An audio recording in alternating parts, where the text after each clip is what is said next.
Kecaplah dan lihatlah betapa baiknya Tuhan itu. Rasakan dan nikmati kasih setia Tuhan.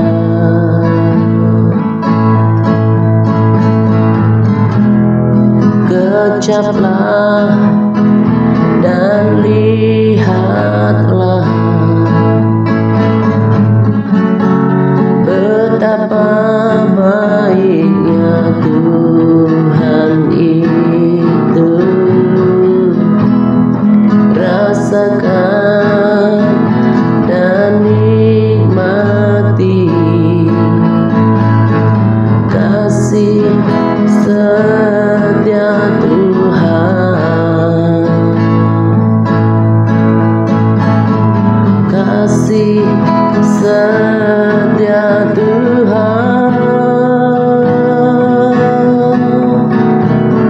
Syukur bagimu Tuhan.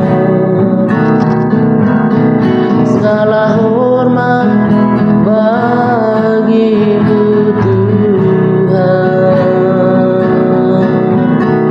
Allah yang mengasihiku,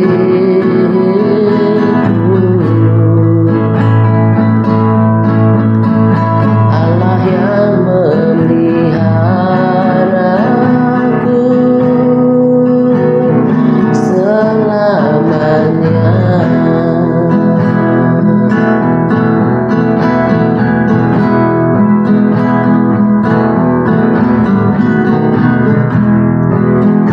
Kecaplah dan lihatlah betapa baiknya Tuhan itu. Rasakan dan nikmati kasih setia Tuhan.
Shalom semuanya. Salam damai sejahtera untuk kita sekalian. Pada kesempatan ini saya akan berbagi sharing dengan topik menikmati surga di bumi. Saya tidak sedang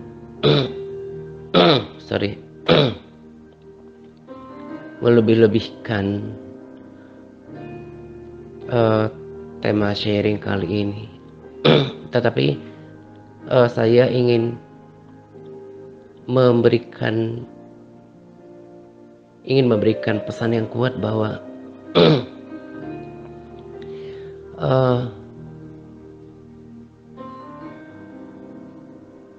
sejatinya kita bisa menikmati surga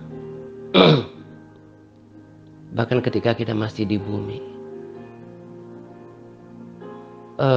Untuk prinsip pribadi saya sendiri bahwa kalau saya masih menikmati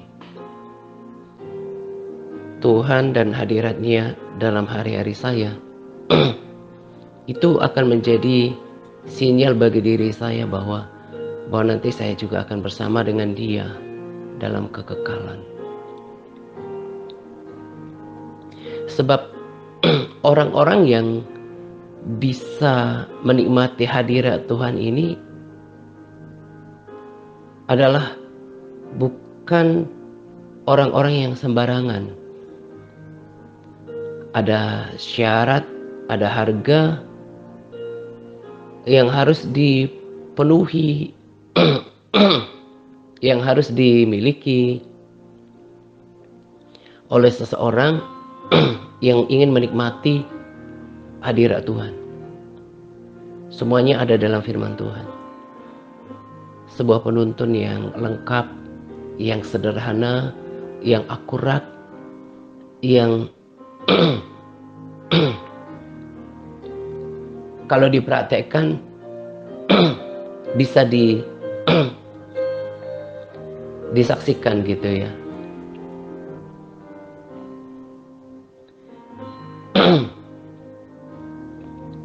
Sebetulnya untuk hari ini saya belum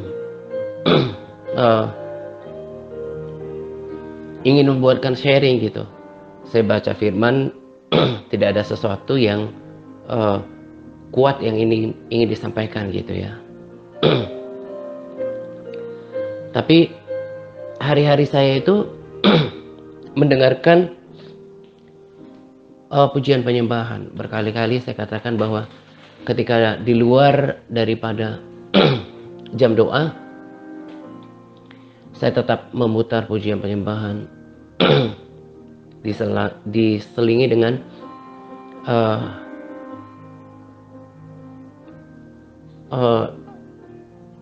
instrumen pujian dari Depi, piano yang selalu saya putar. Dan saya juga sudah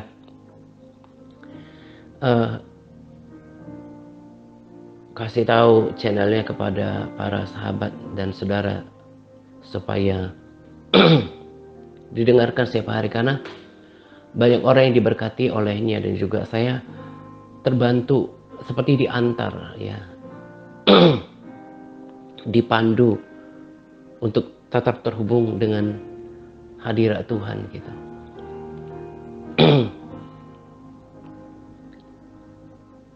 Tapi tiba-tiba saja ketika hadirat Tuhan kuat terasa gitu ya, saya terdorong untuk membagikan berkat rohani yang saya nikmati supaya dinikmati oleh setiap orang, yang bukan cuma yang saya layani tapi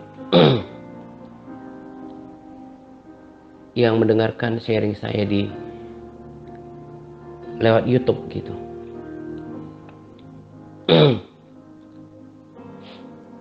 Tadi saya katakan bahwa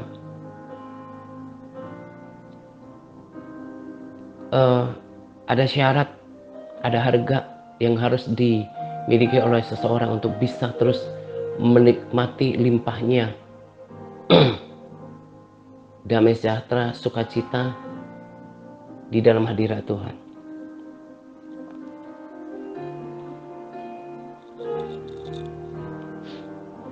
Menjaga kesucian dan kekudusan hidup yang dimulai dari menjaga baik-baik hati menjadi harga.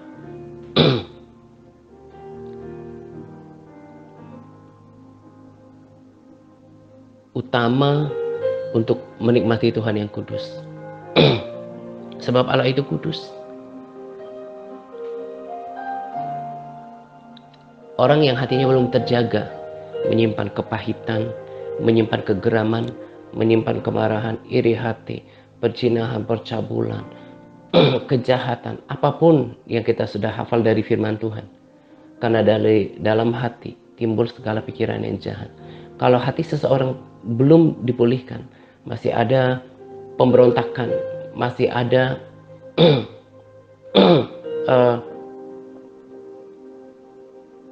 kebencian, itu tidak akan pernah bisa menikmati indahnya hadirat Tuhan, sekalipun dia tetap melakukan part. Sebab intinya bukan rutinitas, tapi seberapa dalam hubungan intimacy with God. Itu takarannya. Saya sangat yakin, untuk saya pribadi ya, ini menjadi ukurannya bagi saya. Sepanjang setiap hari saya masih menikmati Tuhan di dalam hadiratnya, saya sangat yakin ketika nanti saya sudah dipanggil, saya akan bersama dengan Dia. Sebab Tuhan juga tidak akan menyatakan dirinya lewat kemuliaan hadiratnya kepada seseorang kalau Tuhan tidak suka dengan orang itu.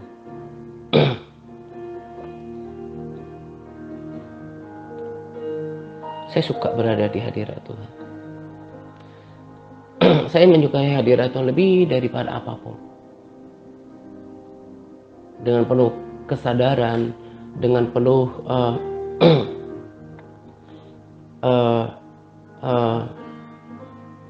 pengertian dan pemahaman yang jujur saya katakan bahwa gak ada hal yang paling saya inginkan dalam hidup kecuali Tuhan dan hadiratnya. Semua boleh diambil. Saya bisa saja tidak mendapatkan apa yang saya inginkan. Tapi jangan dengan hadirat Tuhan.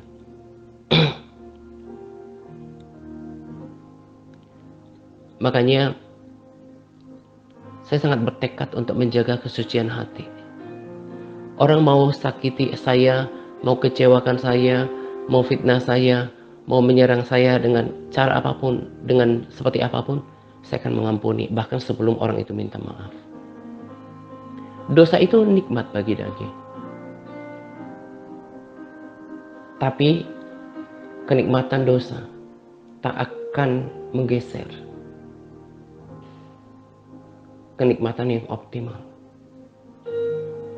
bersama dengan Tuhan yang hidup. Saya tahu Dia hidup karena saya rasakan Dia. Bukan karena sudah lihat Dia secara mata dengan mata jasmani saya. Tapi mata iman dan perasaan saya itu lebih kuat. That He's the living God. Ini yang saya pengen rindukan dialami oleh setiap orang yang saya kasihi, yang saya layani gitu ya, mengalami perjumpaan dengan Tuhan yang hidup. Karena Dia hidup.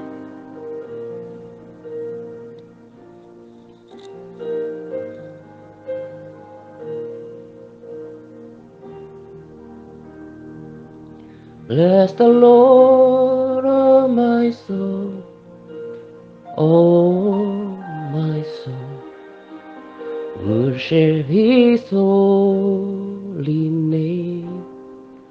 Kalau kita udah nikmati Tuhan hadiratnya, maka setiap kata-kata itu diresapi. Harus jadi dupa.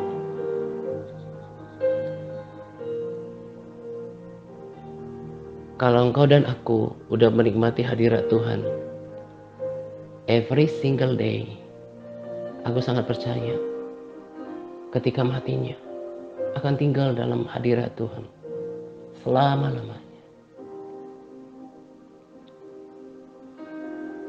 Daud udah rasakan itu. Makanya Daud berkata, lebih baik 1 hari di pelataranmu daripada 1000 hari di tempat lain. Dalam versi bahasa Inggris dan terjemahan bahasa Indonesia masa kini itu lebih keren. Dikatakan bahwa, saya langsung baca yang di bold. I had rather be a doorkeeper in the house of my God than to dwell in the tents of the wickedness.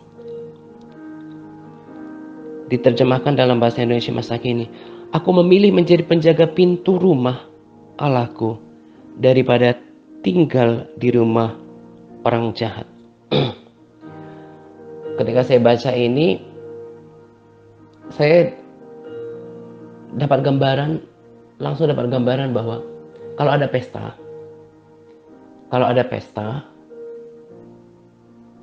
atau sebuah acara yang meriah, termasuk mungkin ibadah gitu ya, di bagian mana yang kerasa kemeriahannya, sukacitanya, sorak-sorainya itu, kegembiraannya itu di bagian mana?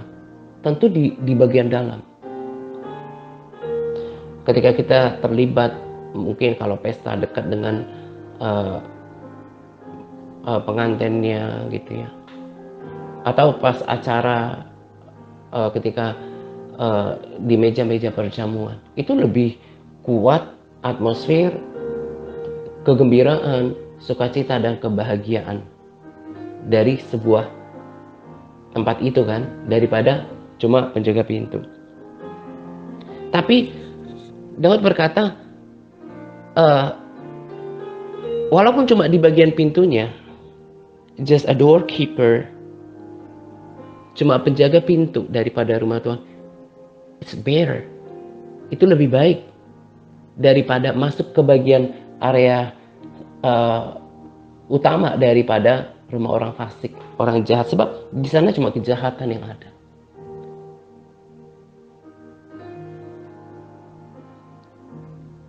Kalau di bagian luar hadirat Tuhan aja 1000 hari dibandingkan 1 hari dibanding 1000 hari tempat orang fasik, apalagi di bagian dalamnya, ruang maha kudusnya Tuhan.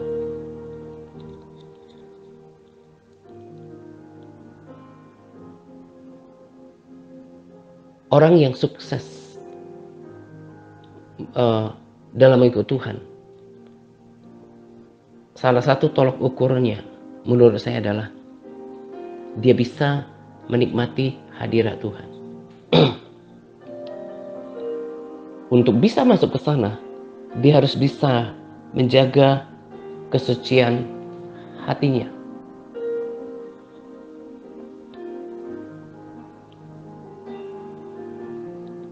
Dia harus bisa menjaga kekudusan hidupnya.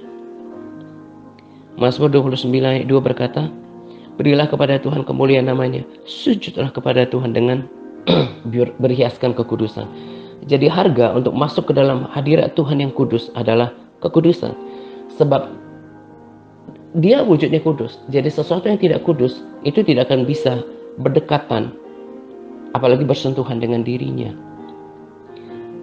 Mazmur 96 ayat 9, sujudlah menyembah kepada Tuhan dengan berhiaskan kekudusan. Gemetarlah di hadapannya, hai segenap bumi. Ini berbicara ketika kita datang dalam ibadah-ibadah. Dan gambaran yang sama nanti ke Yerusalem baru. Wahyu 21 ayat 27 berkata, tetapi tidak akan masuk ke dalamnya sesuatu yang najis, atau orang yang melakukan kekejian atau dusta. Tetapi hanya mereka yang namanya tertulis dalam kitab kehidupan anak domba itu. Gak akan masuk sesuatu yang najis, yang kotor, yang tidak kudus, yang tidak suci. Gak akan masuk ke Yerusalem baru. Makanya tadi saya katakan, kalau seseorang sudah bisa merasakan hadirat Tuhan, dalam kesehariannya. Saya yakin itu prinsip saya yang saya pahami dari firman Tuhan, dia akan bersama dengan Tuhan dalam kekekalan. Sebab apa? Tanpa kekudusan kita tidak akan pernah bisa masuk dalam hadirat Tuhan. Dan nanti kalau kita bisa menjaga kesucian dan kekudusan hidup kita, maka kita akan masuk ke tempat perhentian ya Tuhan. Firman Tuhan mengajarkan kita bagaimana orang untuk mendapatkan kekudusan. Menjadi hamba kebenaran. Sesakit apapun kebenaran, memikul salib, menyangkal diri, disakiti, difitnah, disalahkan, tetap mengasihi, tetap mengampuni. Itu harganya. Senikmat apapun ketertarikan terhadap dosa, bahkan termasuk kepemilikan atas harta dunia, harus bisa mengalahkan itu semuanya demi ketaatan. Sebab menjadi hamba kebenaran itu adalah tangga untuk mendapatkan kekudusan hidup dan menjaga hati. Jadi orang entah dia punya jam-jam doa yang banyak, punya pelayanan yang sibuk, gak menjadi jaminan dia memiliki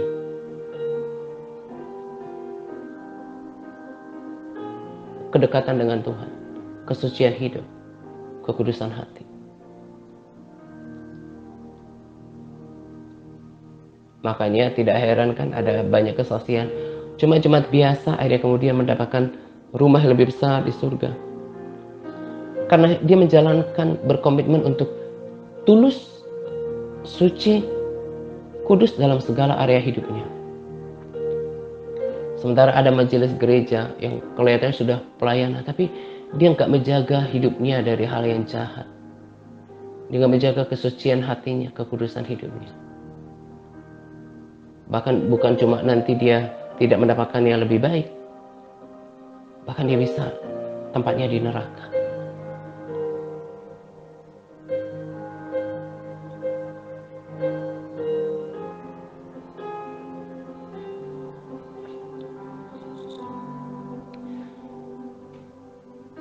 Kaulah Tuhan hasrat hatiku, ku rindu menyembahmu.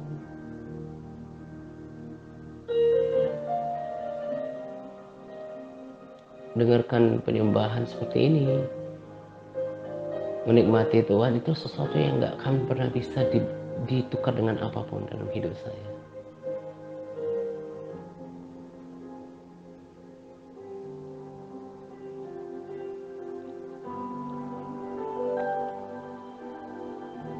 You are Lord of my heart, desires and I love to worship you. Ini goalnya. Ini goal daripada par itu sebetulnya. Menuntun kita kepada pengenalan akan Tuhan, persekutuan dan kedekatan sama Tuhan. Ketaatan itu sebetulnya ini goalnya. Jadi kalau orang masih susah taat, susah mengampuni, masih menyimpan amarah, tidak menjaga perkataan, tidak menyangkal dirinya terhadap kenikmatan dosa, masih mencintai sesuatu yang duniawi termasuk mamon, gak akan pernah sampai kepada kekudusan.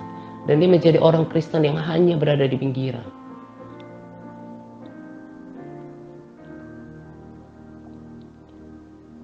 Siapakah yang boleh naik ke atas gunung Tuhan?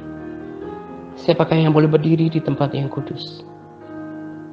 Orang yang bersih tangannya dan murni hatinya, yang tidak menyerahkan dirinya pada penipuan, dan yang tidak bersumpah palsu.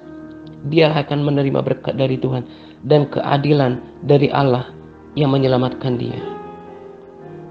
Itulah angkatan orang-orang yang menanyakan dia dan mencari wajah-Mu ya Allah Yakub.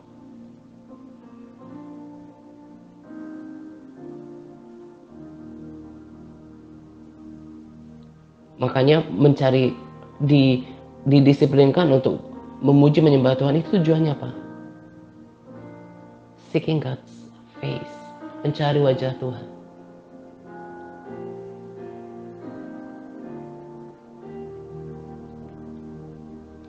Selalu baru tiap pagi, baru tiap pagi, besar setiamu Tuhan. Itu dalam keheningan berdua sama Tuhan, itu yang membuat kita ini, kalau bahasa saya, membuat hidup saya jadi hidup. Sebab rohnya hidup dan menikmati sumber kehidupan. Orang yang hari-harinya itu menikmati Tuhan, sekalipun dia di dalam lembah, akan ada sukacita yang membagikan kekuatan, ada ketenangan. Orang yang udah nikmati hadirat Tuhan, tak akan bisa ditawar dengan kenikmatan apapun juga. Sekarang waktunya mengevaluasi diri. Kalau orang dalam hari-harinya, dalam parnya belum menikmati hadirat Tuhan, no wonder kalau melakukan persekutuan itu berat sekali. Dan itu sebuah malapetaka besar. Saya udah katakan tadi, kalau udah nikmati hadirat Tuhan setiap hari, untuk prinsip saya pasti akan menikmati dia dalam kekekalan. Sebab ketika di bumi, saya udah nikmati kebersamaan dengan dia. Cuma kekudusan yang harus diperjuangkan. Kejar kekudusan, kata firman. Jaga hatimu baik-baik, kalau terjemahan bahasa Indonesia. Jaga hatimu dengan segala kewaspadaan. Jaga baik-baik. Gak pahit, gak menyimpan kegeraman. Gak melakukan perzinahan di hati. Dosa akan selalu mengintai, menggoda kita, karena kita masih hidup di dalam daging. Tapi jangan sampai mengizinkannya membuahkan dosa.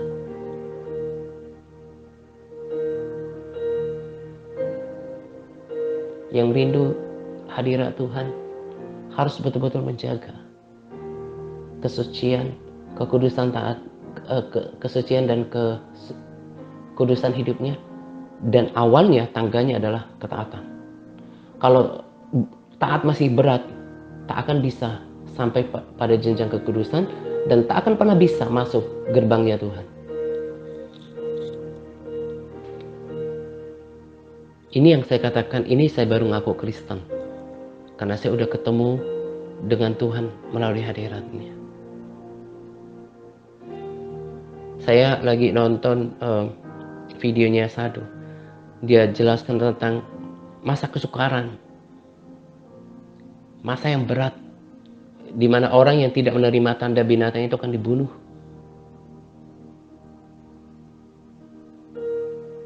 Bahkan harus mengalami siksaan dan aniaya.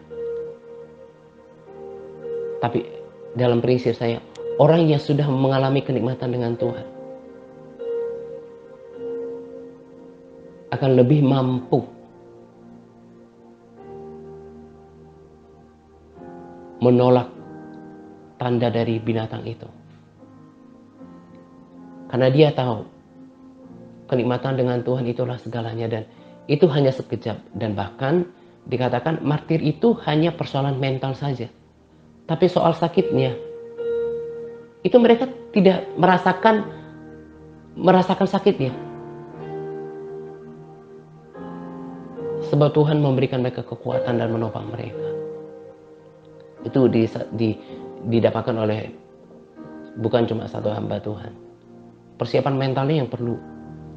Tapi kalau sakitnya itu cuma sebentar, dan akhirnya kemudian dalam hitungan yang tidak lama akan bersama dengan Tuhan dalam kemuliaan.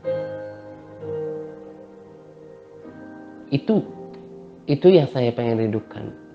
Ya, bukan pengen rindukan, itu yang sangat saya rindukan dari setiap orang yang saya layani.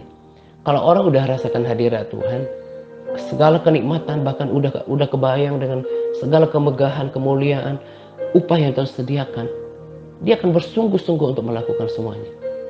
Gak tawar-menawar soal ketaatan. Dia akan berjuang untuk hidup bersih setiap hari. Ini hidup saya, ini kesaksian saya. Dan saya rindu setiap orang yang saya layani mengikutinya dan mengalami Tuhan. Kalau itu dialami setiap hari oleh setiap kita, tak akan menyerah dalam mengikut Tuhan. Sebab proses yang kita jalani sekarang itu hanya sementara. Dan setiap perjuangan yang kita lakukan itu dihargai oleh Tuhan. Jadi tetap bersemangat untuk melakukan semuanya. Ini baru kekristenan yang sejati menurut saya. Dan saya baru katakan saya adalah orang percaya sekarang. Bukan cuma orang Kristen KTP.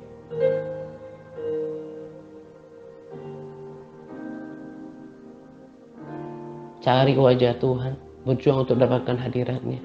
Tangganya apa? Ketaatan. Ketaatan membawa kepada kesucian. Jaga hati dengan segala kewaspadaan. Jaga baik-baik. Jangan menyimpan dosa di hati. Apalagi sampai membuahkan dosa melalui perkataan. Perkataan yang kebun binatang. Perkataan penghakiman. Perkataan yang menjelekkan orang. Mengatai orang. Engkau akan kehilangan yang terbaik daripada Tuhan. Jaga anggota tubuh. Persembahkan tubuh sebagai persembahan yang hidup, yang kudus, dan yang berkenan kepada Tuhan.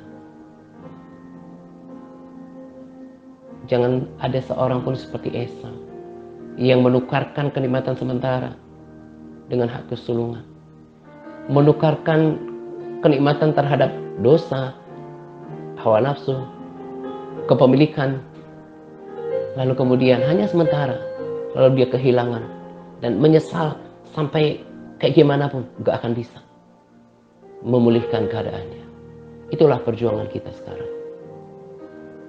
Kiranya api dan semangat yang saya bagikan melalui sharing ini ditangkap bahkan merasuk ke dalam jiwanya, dan kita bersama-sama bertanding, berubah dan mencari wajah Tuhan. Lakukan segala sesuatu dengan kemurnian. Disuruh menghafal modul, lakukan. Saya bahkan sangat menikmati menghafal modul. Karena apa? Dengan adanya hafal modul kan berarti saya jadinya mengarahkan waktu dan pikiran saya lebih banyak pada firman itu. Walaupun seolah-olah kayak dibuat anak sekolah, tapi kita mendapatkan banyak manfaat. Itu akan menjaga kita, mengingatkan kita untuk tetap hidup dalam kebenaran.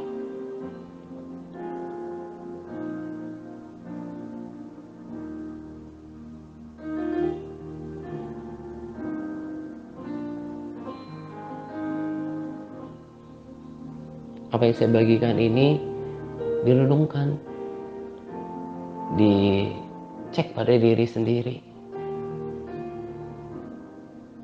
Jangan sampai sibuk melakukan tapi cuma rutinitas. Bahkan sibuk pelayanan, tapi kehilangan esensi daripada persekutuan dengan Tuhan. Tuhan lebih suka kalau kita menikmati hadiratnya.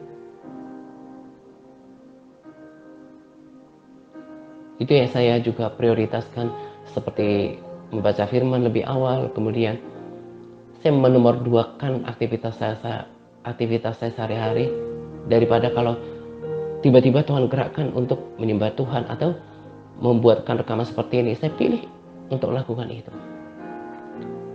Karena dia layak untuk diterima yang terutama, yang terbaik. Tuhan yang termanis dalam hidup saya. Kalau orang sudah merasakan apa yang saya rasakan, pasti berubah. Ini yang saya katakan manusia baru. Ini namanya kekristenan yang lahir baru. Kalau orang udah lahir baru, gak langsung sempurna, tapi semakin mau disempurnakan. Tapi kalau orang hatinya belum mengalami Tuhan gitu ya, sekalipun dia fanatik atau suka berdebat gitu ya, rajin pelayanan, itu tidak ada hasrat untuk berubah, karena dia gak punya kerinduan untuk Tuhan itu gitu ya. masih panas hati, keras hati,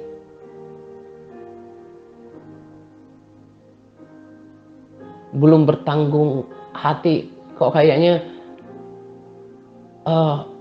perkataannya itu masih liar gitu.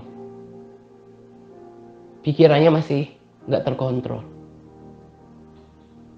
Tapi kalau orang sudah ketemu Tuhan dari kelahiran baru, selalu ingin berada di hadirat Tuhan. Itulah Daud. Yang saya percaya, hal yang membuat Tuhan berkenan atas Daud adalah kesukaannya terhadap diri Tuhan itu sendiri.